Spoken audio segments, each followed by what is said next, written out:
अस्सलाम वालेकुम नाज़रीन, गिरदो पेश चैनल को सब्सक्राइब कीजिए और बेल आइकन को क्लिक कीजिए। मैं हूँ रज़ुद्दीन रज़ी।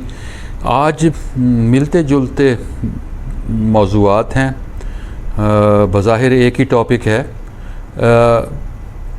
मौज़ू है मेरा मलाला यूसुफ़ज़ई, तालिबान और पाकिस्तान।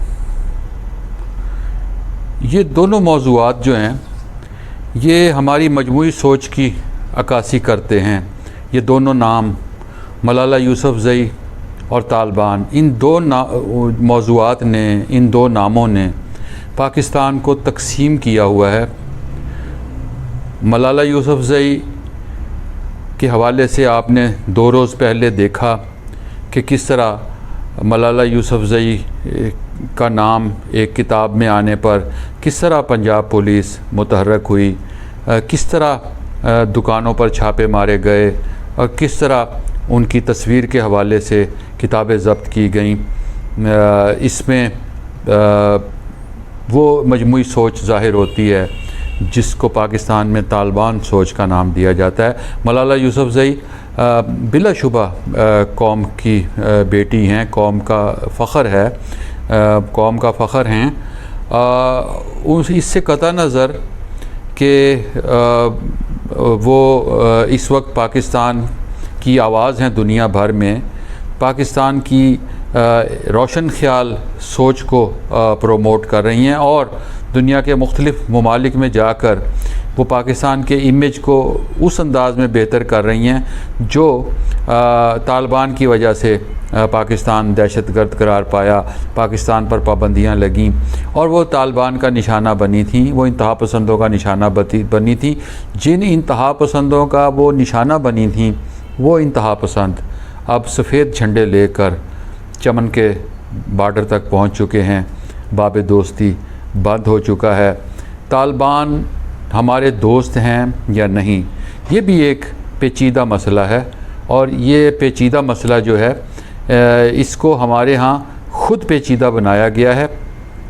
तालिबान, अच्छे तालिबान और बुरे तालिबान की इस्तिलाह पाकिस्तान में राइज की गई कि हम अच्छे तालिबान के साथ ताल्लुक़ रखेंगे, बुरे तालिबान के साथ ताल्लुक़ नहीं रखेंगे।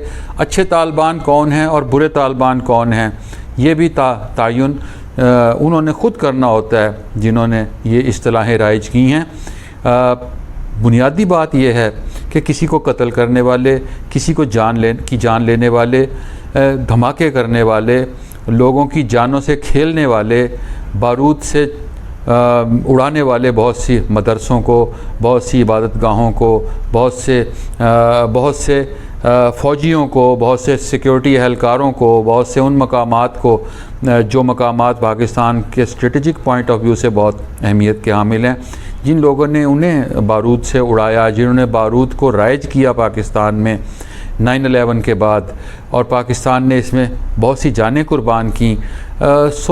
ऐसे लोगों को चाहे वो झंडा सफ़ेद लेकर भी आएँ, कहते हैं जी तालिबान का झंडा सफ़ेद है और तालिबान का परचम, सफ़ेद परचम अमन की अलामत है। तालिबान का सफ़ेद परचम किस हद तक अमन की अलामत है ये आने वाला वक्त बताएगा, लेकिन इस वक्त पाकिस्तान जिस मोड़ पर खड़ा है वो इंतहाई हसास सूरत हाल है। इस वक्त इंतहाई अहम और नाजुक दोराहे पर पाकिस्तान खड़ा है।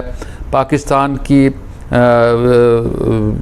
उन क़ुव्वतों को जो पाकिस्तान की सलामती के मामलात को डील करती हैं, इस नाजुक मौके पर उन्होंने ये फ़ैसला करना है और उन्होंने नहीं, पूरी कौम ने ये फ़ैसला करना है कि वो तालिबान के साथ हैं या नहीं, तालिबान हमारे दोस्त हैं या दुश्मन, ये फ़ैसला सबको करना है। और ये ऐसे में मलाला यूसुफ़ज़ई हमारी बेटी है तो फिर हमें, अगर वो नोबल इनाम याफ्ता है तो फिर हमें ये भी फ़ैसला करना है कि हम किसी मामले में इस तरह मुतहर्रक क्यों हो जाते हैं। रियासत का बयानिया दरअसल दो अमली का शिकार है।